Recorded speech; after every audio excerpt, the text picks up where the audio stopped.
Good evening, Dallas ISD, and welcome to our session of Accessing Student Work and Leveraging Surface's Features for Success. So today we're going to be talking about accessing Microsoft 365 primarily online, but also how you have access to the software available to not only that's going to be already existing on your Surface, but if you have any other personal devices, how you can get that Microsoft software on those devices as well. We're going to talk about how some different cloud uses. I'm sure some of our students are very familiar with this, especially if they have done any work relation to the Google Drive. They are probably seeing that, so we're going to dive into that a little bit more. We're also going to kind of dive into the online experience with Microsoft 365 because it's not just the old school software suite. There's also a very rigorous and heavy powerful online version of it as well. There's also, we're going to dive into the benefits of Microsoft Edge, which is Microsoft's internet browser that has been able to do some amazing and wonderful things. And also we're going to search within Microsoft 365 programs to locate various features. And then of course, we'll conclude this evening with any questions as well as answers.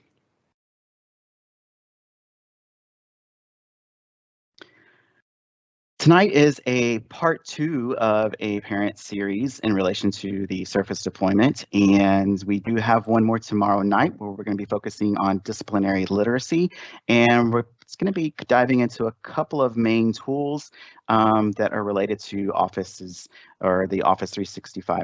Microsoft 365 suite.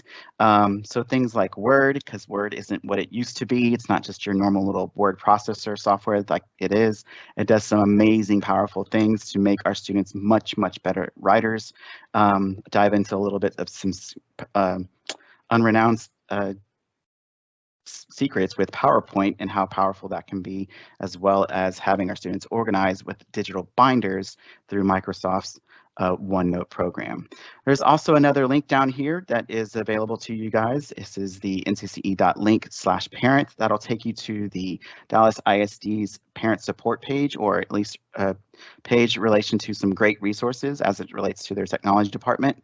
So you'll find a variety of things in there, not only for our Microsoft 365 items, but also there's going to be some Google related items, PowerSchool, and some other pieces like that that will help you that can be supportive for you and your student.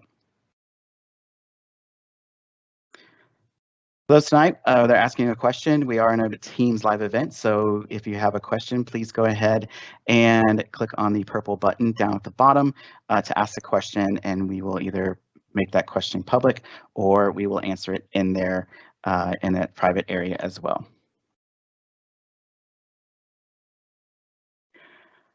So with us being with NCCE, there may be some questions as it relates to the Surface deployment, specifically in-house and Dallas ISD. So if you have some specific questions as it relates to you or your family, or maybe even the campus that you're related to, please go ahead and go to this form, and there you can go ahead and complete some basic information, and then a representative from Dallas ISD will be more than happy to assist you.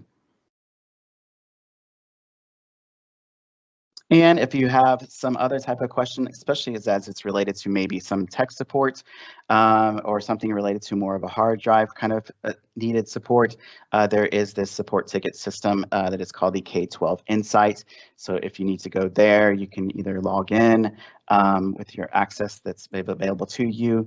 But the shortcut to this site is also up here at the top, which is bit.ly/K12DISD, and that is also case sensitive.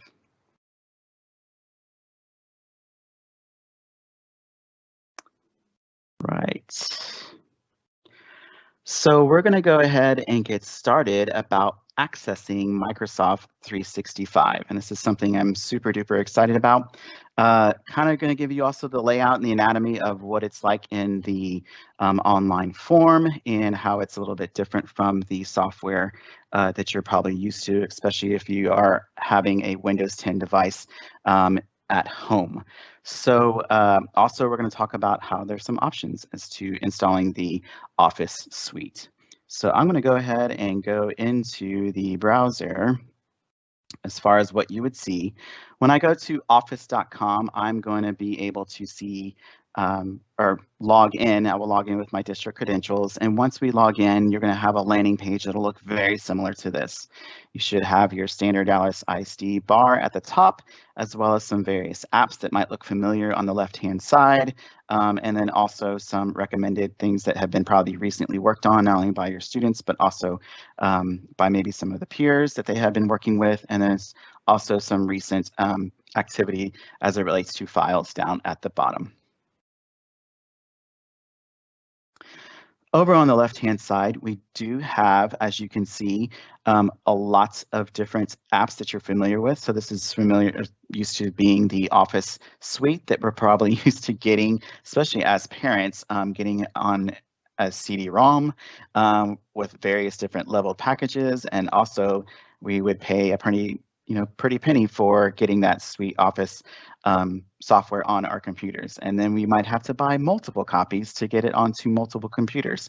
So it was a little bit wild to have back then, but now it's much more accessible. There are these online versions. We'll dive into one just a little bit here shortly. Of course, we'll dive into quite a bit of these a little bit more tomorrow, at least more specifically like Word and a couple of other things. But these are going to be available to you for your student absolutely for free.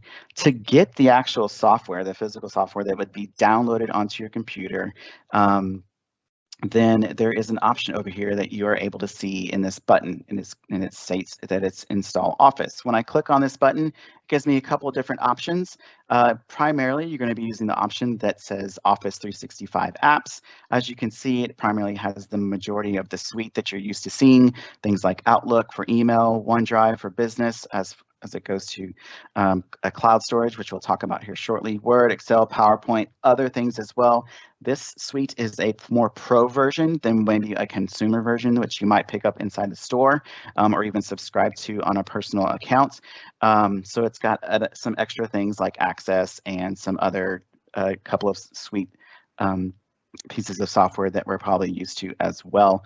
And also when you install this is also compatible for not only PCs, but if you're an Apple home and operate on Macs a lot, you can also install the Mac version of the Office suite as well. So it's this completely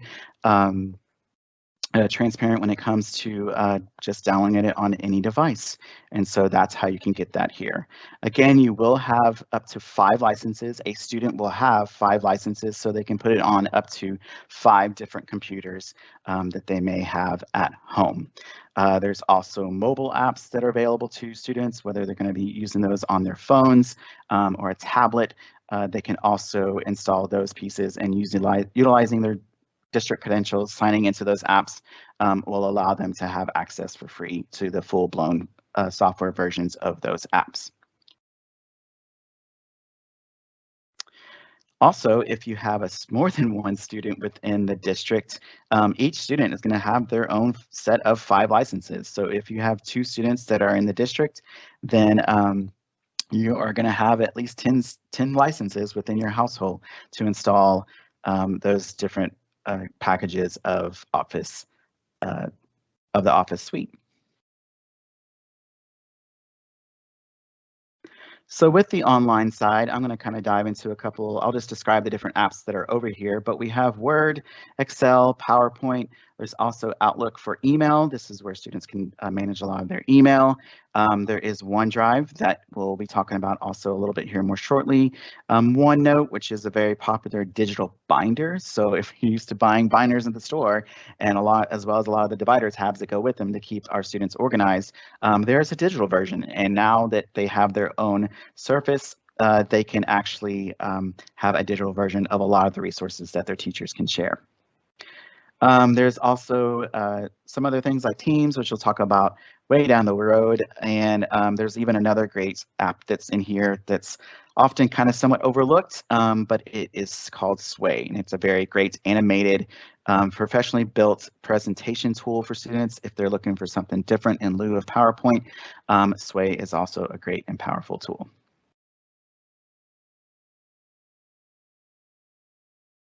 So I'm going to go ahead and open a already created Word document. So just so we can see the online version of what this Word software looks like. We can see that it has a lot of very similar tools. It almost looks very similar to the actual software itself that is installed on the computers as well as the surfaces.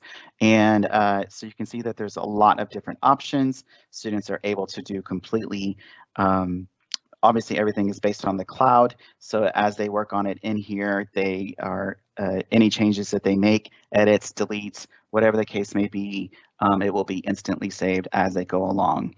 And if they don't have their Surface with them, but they need to get on some other kind of computer, they can just sign into their office.com account and pick up right where they left off to continue on being productive based off of what they need to do.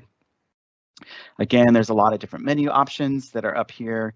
Again, the main tools, again, it's a very similar look. I have a lot of students that often get this confused with the actual software because it looks so much alike, but the fact that we have our URL bar at the top as well as the different tabs helps me recognize that I know I'm in an online environment, and so that way I know that my changes are going to be done that way. If we need to do extra bells and whistles or extra super duper fancy things, maybe if we're avid users of Excel or Word or even PowerPoint, we can go ahead and go to those desktop versions, which is what they call them, as an option that is here.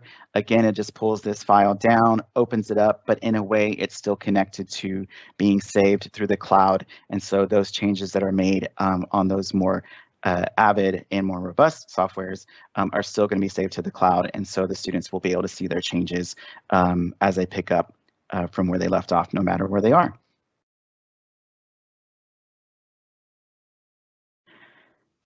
So we're going to go ahead and talk about, that's just a very kind of quick little snippet of the software. Some of the other pieces of software like Excel and PowerPoint act pretty much the same way. There's also opens the capabilities of collaborating inside these files. If your student shares with another student, especially if they're doing small group projects, they can be in here both at the same time and make changes in different parts of this file, or if it was a PowerPoint, maybe different slides. So they are able to be in here at the exact same time, as well as lots of people being in here depending on how large the small group is. Many can be in here at the exact same time and it's immediately saved. So there's nothing that's really lost. Also, thanks to this being backed up through the OneDrive or a cloud storage service, there's also various versions that can be saved. So just in case something gets accidentally deleted or lost, you can go back into the OneDrive file where it's located, and you can also pull up different version histories. So as a little backup component, you can revert back to the last good saved copy of what was done. All right, I'm going to go ahead and close this. And that is kind of the just the software pieces of it. I'm now going to go into the cloud storage side of things. So when I click on this cloud here for the OneDrive, it's going to open up just an online cloud storage space, very similar to what your students are probably used to as it relates to Google Drive. I already have a space that's open up here. I'm going to go ahead and click on it. And right now I can see that it's just very clean, simple. We probably wish some of our students' files were organized like this. I know I wish my personal files were kind of organized like this and clean, but we really like to teach and emphasize as far as keeping things organized. Very similar to what our students would do based off of backpacks and keeping them organized. We know they may not be as neat and pretty at the end of the school year versus what they are at the very beginning of the school year. But in that case, we like to try and really support as far as how students can keep their files organized.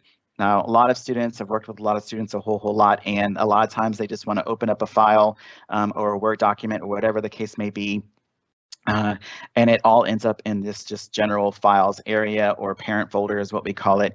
And so they just have a slew of lots of different files, and it accumulates over a course of period of time. And so a lot of times they don't necessarily can find what file is what for what subjects and those kind of things. So file organization is extremely important. We really highly recommend just creating folders, fairly similar to at home if we have kept a whole lot of files over the course of time as it relates to what we put our personal records in a filing cabinet. We treat this pretty much the same way. So we really emphasize creating folders, whether it's their school year and then based off of subjects or class preps. Or sometimes some students like to even do it by teacher, whatever the case may be, kind of have those folders and subfolders that are in there to kind of keep themselves organized. We really emphasize this even right off the bat, simply because this is something that they're going to have their entire time while they're in Dallas ISD. So it's not like they're going to have it just for this given school year and then it goes away or it gets cleaned up for the following school year. This is something that's perpetual, that's going to stay with them as long as they're in Dallas ISD. So the sooner they can get better or on top of the organization bug, the better, and properly naming their files, they will be all set. The beautiful thing about OneDrive is that there is a ton of storage in here. These students will have up to 5 terabits worth of space. If you go and try and find a standard laptop or computer right now, just with the hard drive that's are available to those currently on some of the more common models out there, you're looking at those models. The OneDrive would have anywhere between 5 and 10 times more space than what is available on those models. So you're looking at a lot of storage. They're available to do lots of things on here. If they're even in some heavy media classes, they can upload those media projects in here and it will be able to handle it as well. One thing I want to mention with the OneDrive is the powerful mobile version of this and what it's capable of doing. So I'm actually going to show you kind of my phone as far as what it looks like. I actually have the OneDrive app available. And so in here, I have a folder. This is like an ISTE folder, which is kind of a technology standards available for our basically all over the country that a lot of districts provide. But in here, basically, I have a standard PDF. Down here at the bottom, I see some options that are very similar to what I see on my mobile, on my OneDrive side of things. And in here, I'm just going to open up the PDF. You can see that my PDF opens up nice and cleanly, but let's say this is a document that is a little bit more something that needs to be more engaged with. If I need to, I can actually come up here and I can actually have an annotation option that is available in here. So if I needed to, I can quickly come in here and sign some things if I needed to. And then once I click done, it immediately saves and then I am all set. So this is great if they needed to sign something or share something, initial something, they can do this on the fly if it's saved. And as soon as it's saved, they can share it, whether it be via email or some type of other medium using a link, and then they are good to go. So it's very something powerful that they can have, especially since they're avid users on the mobile side of things as well. Another great thing about this OneDrive is adding things to it. A lot of times our students probably are handed lots of copies of different types of piece of paper. And a lot of times they just, by habit, they just take a picture of it. But then that gets lost in a lot of our other pictures. And sometimes it's not a very high quality thing, especially if it's something we really need to read thoroughly or engage with. So down here, there's a couple of options you can choose. Actually, at the top, there's this plus sign. And down here, one of the options is I'm able to scan it.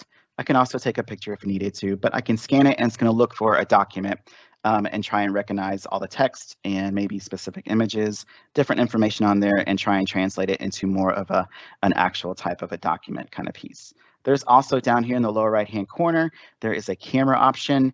And when I click on the camera option, it's going to look for, in this case, a document. I also have the option to choose for a whiteboard, which is fantastic because students might see some great notes that the teacher has provided on their whiteboard inside the school. So they can actually take a picture of it, and what this does, even though it's maybe a picture taken at an angle, it will fix the angle so it looks like they're looking right at the chalkboard straight on and get those notes a little bit cleaned up from that perspective. If they had business cards that they saw and also photos, you can also upload those things here as well. Again, remember, there's plenty of storage for them to save whatever they need to do to help them be productive. But again, it's a great one capture an area where they can go ahead and have access to everything no matter where they are.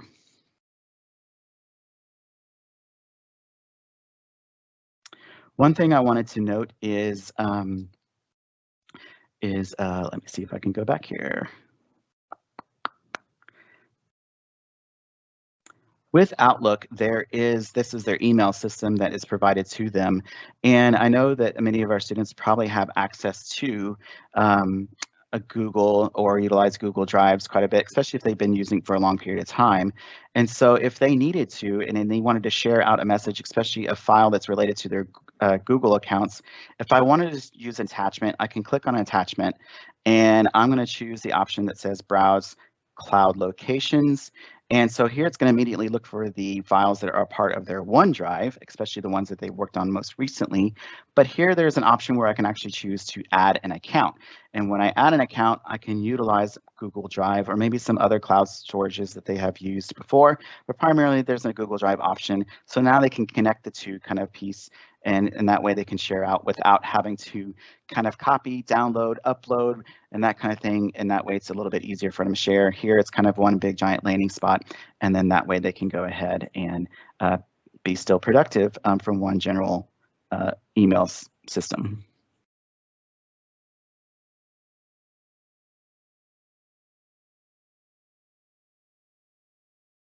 Right. Just going to check on some OneDrive features, and got a little mixed up here.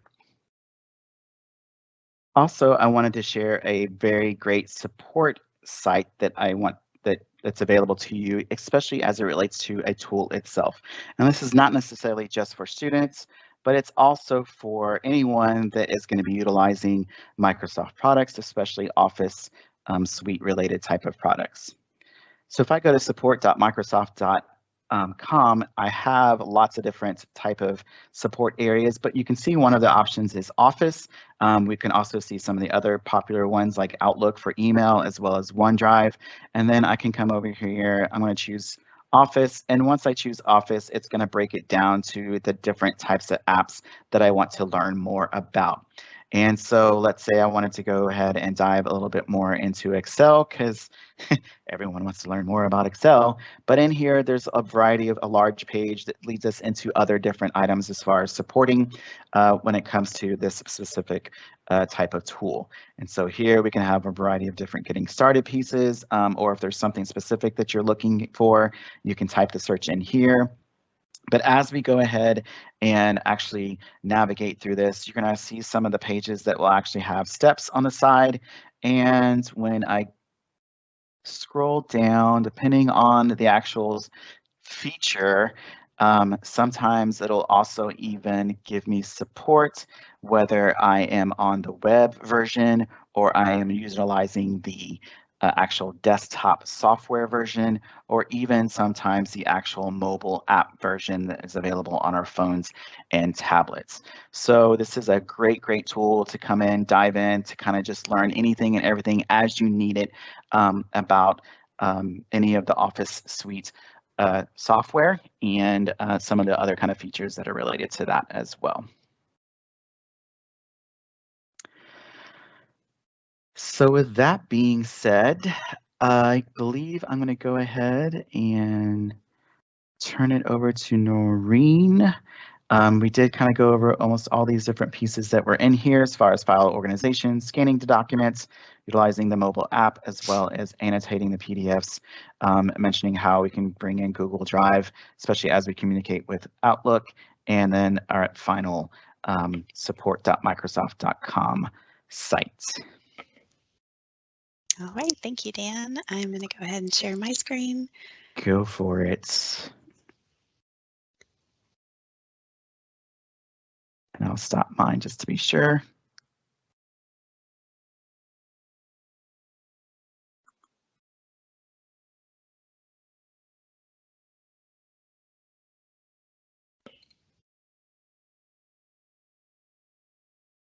Little slight delay. There we go.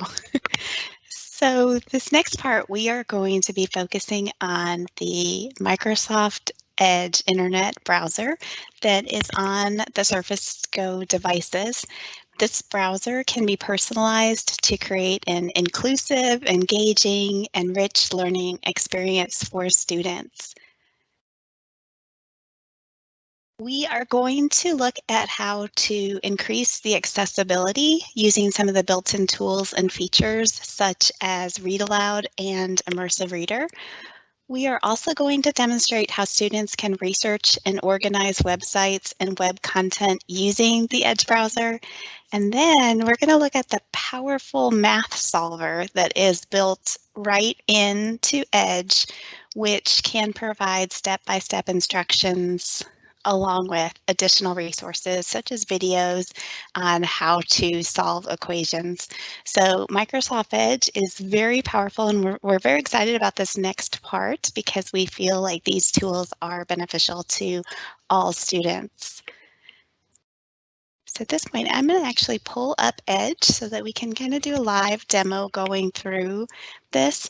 So I have just pulled up some different pages. This page was actually showcased in our session 1 for digital citizenship and some resources that are available for parents.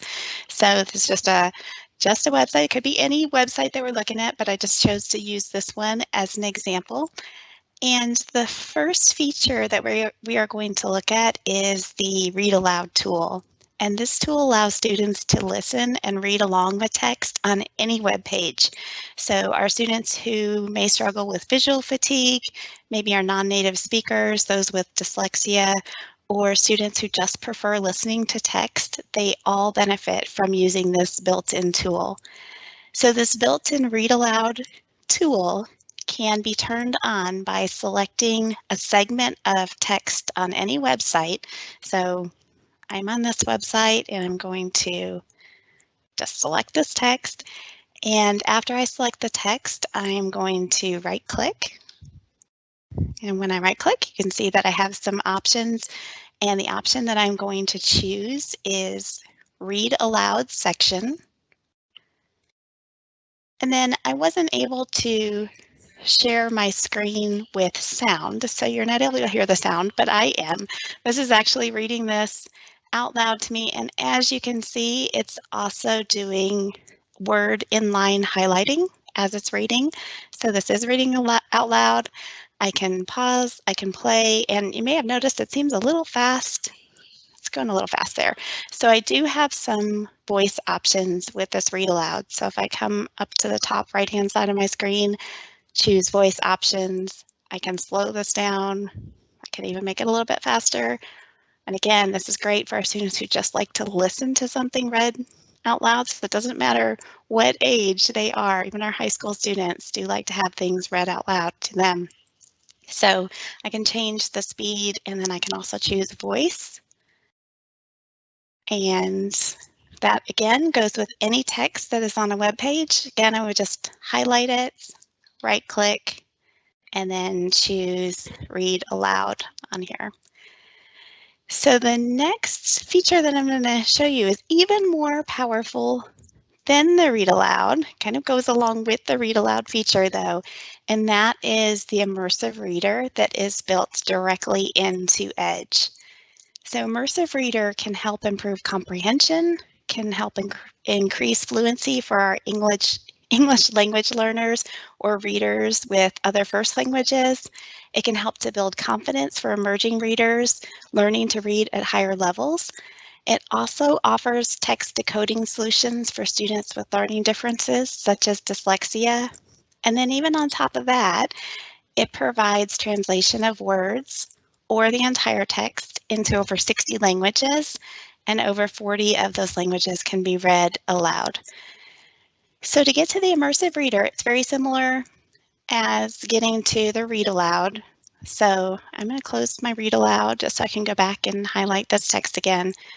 So there's different ways that I can get to the Immersive Reader. I can do the same thing that I just did for the Read Aloud, and I can select that text.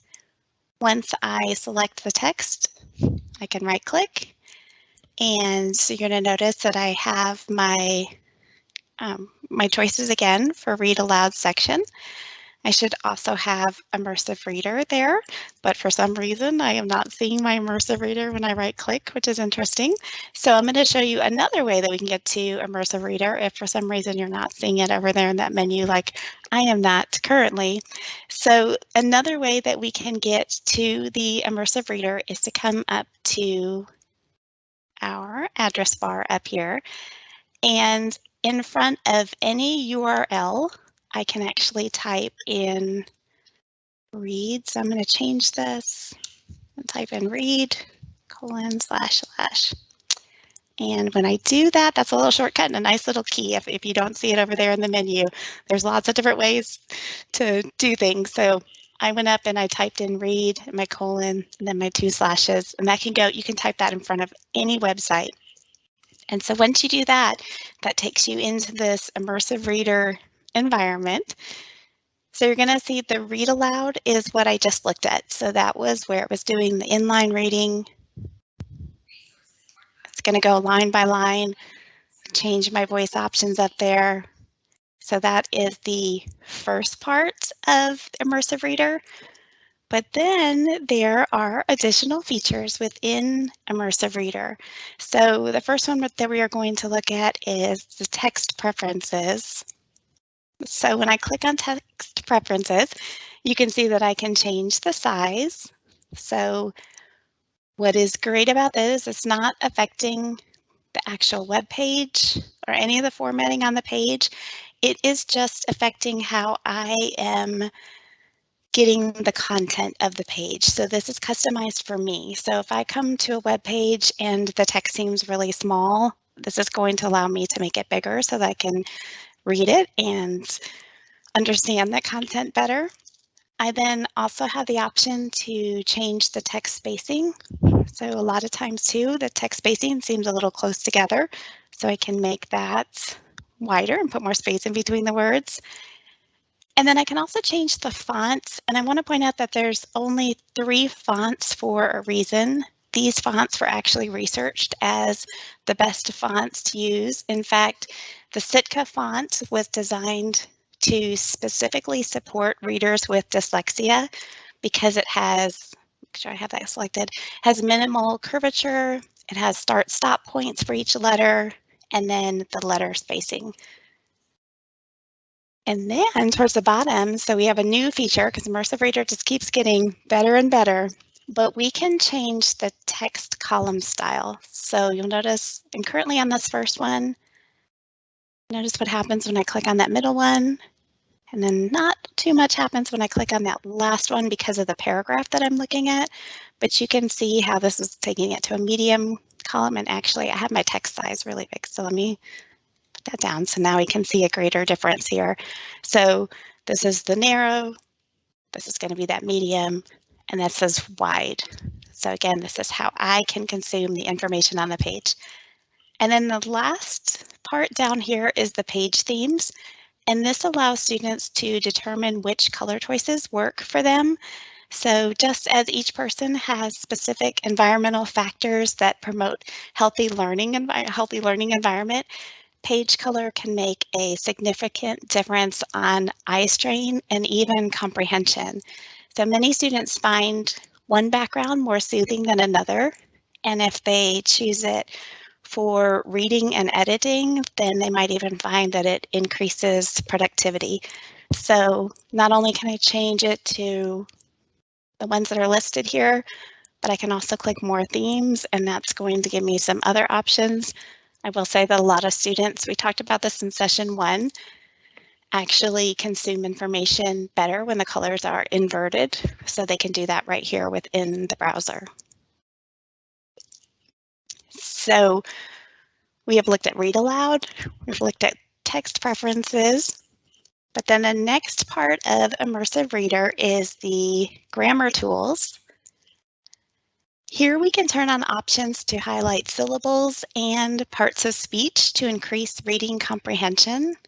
So this is where I get very excited, especially when we're thinking about students that may stumble across a word that they're not sure what it is. This will help them to be able to decode the words. But that's what syllables turned on. But then The parts of speech is actually going to, let me turn on my nouns. It is going to highlight all the nouns in this particular color that is shown. So I see my nouns, I can highlight my verbs, I can highlight my adjectives, my adverbs, and if I don't want to keep up with those colors and the labels, I can show labels, and that is going to break down what each word is for what part of speech it is. So in my age group, every time we see this, we get all excited. We're like, where was this when we were younger? Because this just really helps us make our writing even better. One thing I always tell students is the best way to go in, if you think you're done writing and you're not sure what else to add, go in there and just see how many adjectives you have. So let's just quickly scan. Do you have a lot of descriptions in there? Because that's one way to go in and make your writing richer, is to go add more descriptions. So you can quickly scan and see where you might be able to put in an adjective. So just different things like that that's going to help improve our students' writing and reading. So that was grammar tools. And then the next part is reading preferences. So in reading preferences, I can turn on line focus, and this is going to shade out everything but the line reader, and that's to help eliminate visual distractions. So you can see when I turn this on, and I have this set at one line at a time, if I scroll down, I'm just using my arrow keys, so if I scroll down, this is going to show me just one line at a time as I'm reading this. I can also try to do 3 lines at a time, so I can chunk it. It's removing all those outside distractions and helping me focus. Or I can do 5 lines at a time and scroll through. So that is the line focus. If we turn that on, you can automatically see when that turns on and off.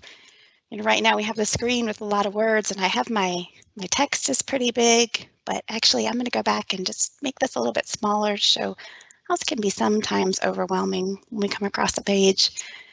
So I made my text a little bit smaller. So now if I turn my line focus on, and I'm going to go back to 1, you can tell that really helps me just to be able to see one line at a time. And then there is the picture dictionary. So the picture dictionary shows images depicting what words mean to help build vocabulary in context. So I'm going to turn my line focus back off. I'm actually going to make my text just a little bit bigger. As we're presenting, that just helps. And so if I turn my picture dictionary on, now I can come across most any word on here, and I can click on it, and it's going to provide a picture. So see if it will do concerned. So it's going to give me a picture so I can help see that in context, or I'm coming across and I'm reading online. Okay, I wasn't sure about that. New phones. So we can go in and we could be reading something, not sure what it means in that context. Click on a word if we see that little one that comes up, and that's going to help us understand that word and the meaning and the vocabulary in the context. The last feature that is under reading preferences is the translate feature. And again, this provides translation of words. So I can select certain words if I wanted to translate. Let me choose my language first. I'm going to go French, and I have the option to translate my entire page if I would like to.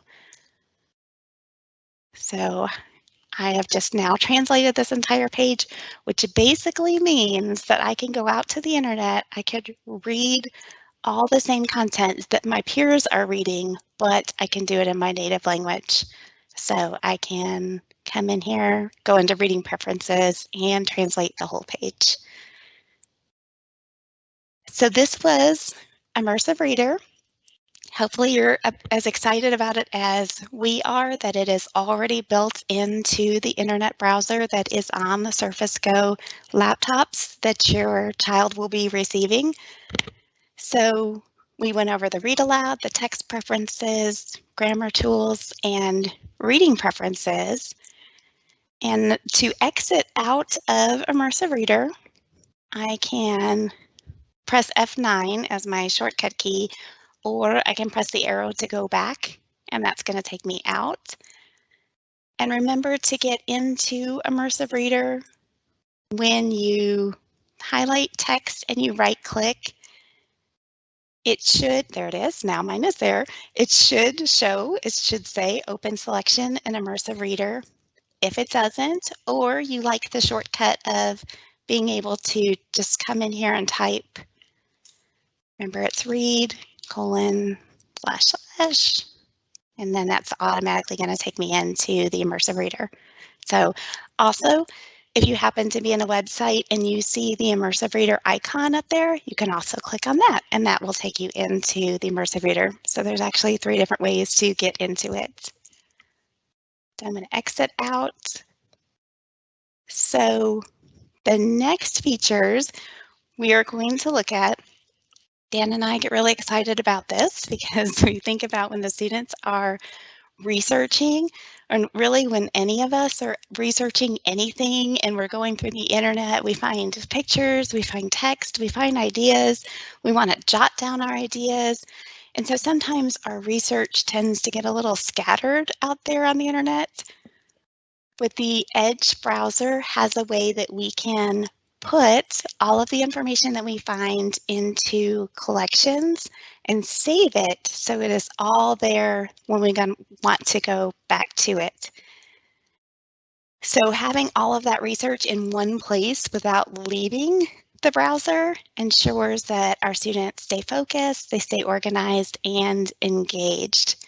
So I am going to focus on I'm going to focus on this one. I've already made a digital citizenship collection, but I'm going to make another one. So I'm going to say that I am researching about digital citizenship, and I'm going to come up to the top right-hand side of my screen and click on the 3 dots that are up there. And when I click on those 3 dots, which in the Microsoft 365 environment, those 3 dots always mean more. So anytime you want more options, click on those 3 dots. When I click on those 3 dots, I have the option to click on collections. And then usually if this is your first time going into it, your collection might not actually stay over here on the right-hand side. So just a little tip is to, mine is floating, make sure you choose this little push pin, and that is going to put it right over there on that right-hand side so that it stays there. So I want to create a new digital citizenship collection, which is basically, if we think about this as like a folder of all of the stuff that we're finding out there on the internet, plus notes that we are thinking about. So I'm going to start a new collection, and this is going to be Digital Citizenship 2, my second collection. And so you'll notice the very first option that I have is I can add current page, which is great because I'm on a digital citizenship page and I do actually want to add this to my collection. So I'm going to add the current page, and you're going to notice that that puts a link to the page, even shows me a little picture card image there in my collection. But then as I come through here, there's some other stuff that I just kind of want to grab. I don't necessarily want to put maybe the whole page in my collection. So like this text in there, I'm going to highlight this. I'm going to right click. I'm going to add this to my collection. I may have put that in my first one. So let me add this to my second one. So that's going to add it to my, you know what, let me change the name of this so that I have a better idea on which one this is. There we go. Okay, so now if I come over here and I want to select this text, I'm going to highlight it. I am going to add to collection. There we go. Made that differentiation there. I'm going to add this to my second one, and that's going to put it right there. So I have a website, I I have some text, but also I just want to add a picture too. So I'm going to right click on the picture. I'm going to do that same thing, add to my collection, choose this number 2. So now I have a picture. So I have a link, I have text, I have an image. I can continue to add more to this collection. I can even sort my collection. I can come here and I can sort it by name. I can sort it by the date that it was created, by the ones that were recently used. But I love that I can also add notes, because when our students are out there and they are researching, lots of things come to mind and we tend to forget when we come across, like maybe there are some things from this webpage that I want to remember. And I don't want to write them down somewhere else where I'm going to misplace that information. I want it all here in this one place for my research project. So here's where I can add my notes.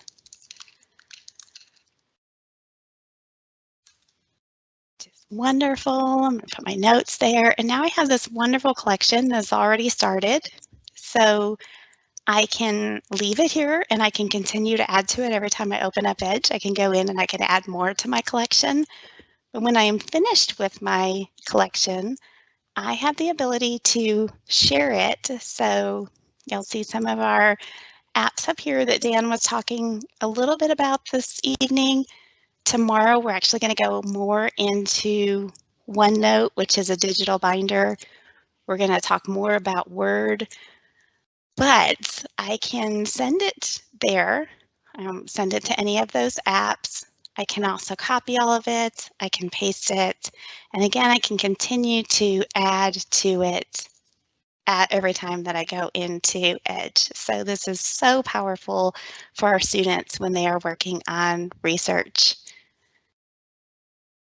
We're going to touch on just a few more features of Edge, just that we find are very beneficial for our students.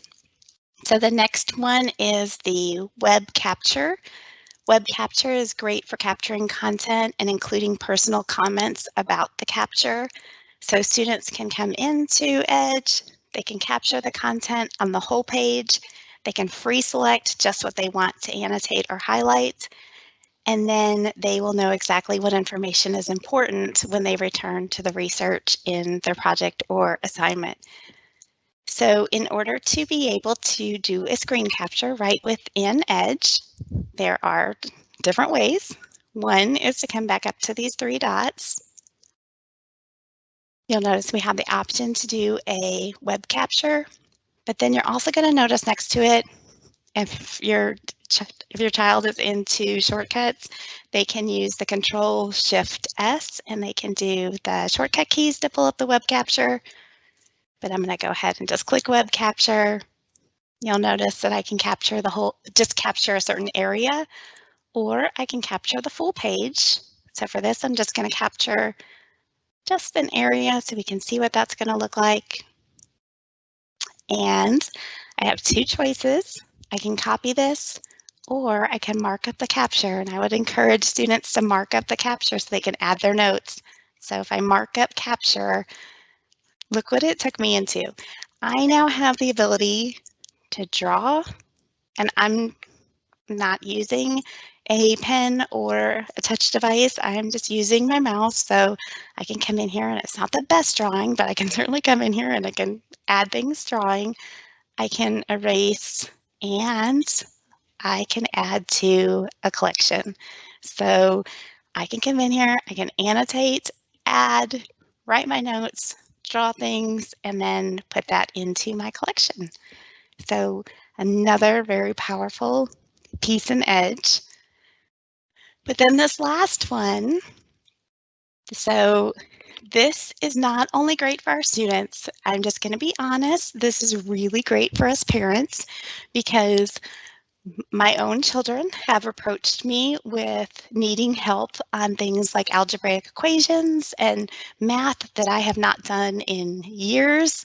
So there is actually a math solver built into Edge that I have used to be able to help my my children do math, but then our students can also use this tool to help them really fully understand an equation, how it's solved, and get the resources that they need that are personalized to help them be successful. So I have let's see, I have just some equations here. So I basically went to a website. If I were pulling up my assignment, I can certainly do that on my Surface Go laptop, pull up my assignment in Edge, and I can come over to the three dots. And when I come over to those three dots, I am going to be looking for I'm going to go to settings. Forget that is that one step. I'm going to go into, oh, no, I'm sorry, right about that. I'm going to go to more tools, and then I'm going to go to Math Solver.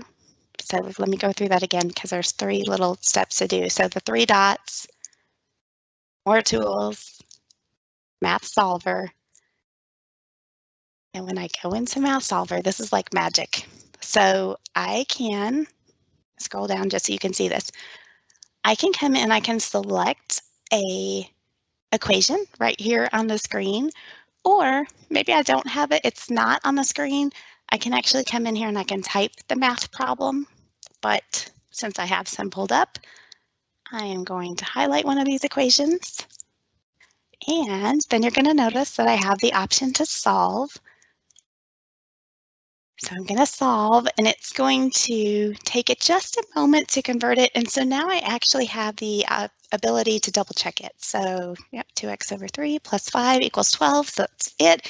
If for some reason it didn't pick it up correctly, I can modify it a little bit, but it did. So I definitely want to solve that one. So here's where it's going to help me solve for x. I have some options. You can see it's going to show me the steps on how to solve. So again, this is where we get those parent wins when they come in and they ask for help. We don't tell them the answer, but we can help guide them on the steps because this breaks it down. But also this breaks it down for the students too when they're checking their work or they get stuck. We can also graph, and then here's what I really like at the bottom. It is going to provide some additional resources to help our students gain understanding. So it might offer recommended videos from trusted sources. That's important. It's recommended videos from trusted sources. It might even offer additional worksheets that are similar problems found on the web that they are using. So this is going to provide our students access to additional tools in multiple formats to increase understanding and mathematical concepts at all levels. One last thing that we're going to show you in Edge, and hopefully you're seeing how powerful the Edge browser is. The last thing that we are going to share is a PDF, and I'm going to close out that Math Solver. But before I do, just remember to get into the Math Solver. It was a three dots, more tools, and then Math Solver. So the last thing is when I have a PDF, and Edge can actually be set as the default to open up PDFs, but you can also choose just open up a PDF in Edge. When I do that, I can not only use the read aloud feature, but I have the power to annotate directly on PDFs. And then in addition, I can add sticky notes and I can highlight on the PDF. So again, I'm not using a touchscreen device or a pen. I am just using my mouse. And so I can come, and when I'm reading something, I can love choosing the highlighter, and I can come through and I can highlight things that I feel are important. I can also annotate on top of this PDF and make my notes. I can print this and I can save my PDF, and it's going to save with all of those notes and additions on there. So we just covered several things in Edge, and I do hope that you all go in there and explore and share with your child or your children about Edge and all those powerful features that are built in, because again, this is available on their Surface Go laptops and is just very customizable and can personalize so that they have the best learning experience. So we covered quite a bit in Edge. So just a quick little recap. We looked at Read Aloud, we looked at the Immersive Reader, we looked at collections, we looked at the web capture, the math solver, and then PDF inking. That being said, we hope that you enjoyed this session. We hope that you found it valuable as you prepare to help support your child or your children with these new devices. They are powerful and they have wonderful features that are coming with them. So we are hoping that this is giving you an introduction to the power that is behind them. We have one more session that is coming up, and that session is going to be held on Wednesday, October 27th, from 7 o'clock to 8 o'clock p.m. So this is our session 3 of 3. However, if you have missed any of the sessions, all of them have been recorded, and session 3 will also be recorded, and all of those sessions will be able to be accessed on the website that is shown on the screen right now. So http://nzce.link/parents. So we thank you all for being here with us again this evening. We are looking forward to sharing tools that are built into Word tomorrow evening, as well as OneNote and the power of having a digital binder right on the devices. So once again, thank you for joining us, and we look forward to seeing you tomorrow.